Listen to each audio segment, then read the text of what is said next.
Don't you hate having meetings that seem to go on forever and at the end of them you find that little to nothing actually gets done, aside from scheduling yet another meeting?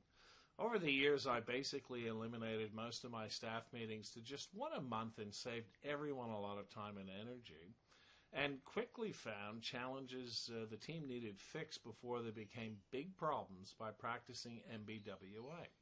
And with the social distancing and lockdowns we face these days, it's even more important you use this management practice to keep fully engaged with your team.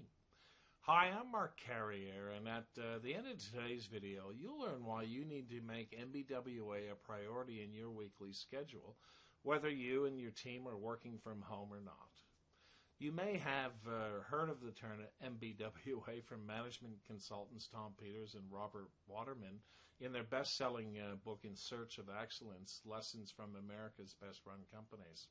It's a great book I came across in the early 90s, and the concept of MBWA stuck with me from that time, and I've employed it religiously and taught this practice to others I've led all over the world since then. MBWA stands for Management by Walking Around, or as some suggest means Management by Wandering Around, and the term has been traced to executives at Hewlett-Packard, specifically to David Packard back in the 40s. Basically, what he would do is wander around the plant in an unstructured and random way and check in with staff to see how the equipment was working and how the staff was getting on in their private lives and as well as their jobs. The object is to interact with the team and supervise their work while they are performing it, which allows you to better understand the issues, ideas, and concerns of the team so you have a good idea of what's going on. The key to this is just to get out from behind your desk and strike up conversations, with the emphasis on having conversations with different people about how things are going on in their lives, as well as, being a cheerleader and patting people on the back for doing a great job and finding out how things were going on at work and if there was anything you could do to make life easier or more efficient. People who worked with David Packard used to joke that all he was really doing was walking around pumping smokes off people and having friendly chats with them. And, I also read somewhere after reading the book that Steve Jobs used to do this all the time, not smoking, but employing MBWA. So I figured if it was good enough for Steve, it's good enough for me. So aside from getting to know the people I work with better and understanding some of the challenges they're facing, was being able to get on top of real problems before they festered into something serious.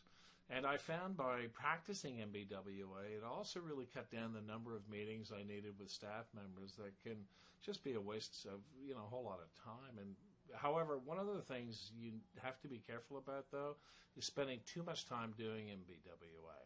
So you need to schedule this for 2 to 3 times a week and at different times of the day to make sure you're around to see what's going on at different times and get to speak with different people. Now, if you haven't practiced this, I really encourage you to give it a try for a couple of weeks, and I'm sure you'll become a big fan and do it all the time going forward. Of course, if you and your staff are working from home, it's not so easy to physically wander around. However, it's still important to stay connected with your team, and if you're all working from home, especially so. If that's the case with you, all you need to do is schedule some time in your week and randomly touch base with members on your team and catch up with them using platforms like Skype or Zoom and simply have a conversation with them. Just check in to see how they're going with things at home and with working from home, and if they need any help with anything to make their lives easier.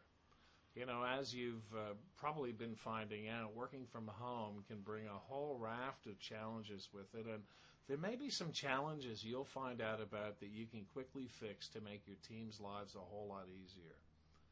At the very least, they'll appreciate that you've taken the time to connect with them and show how you really care about how they're doing. That's what leaders do, right? Especially at times like this.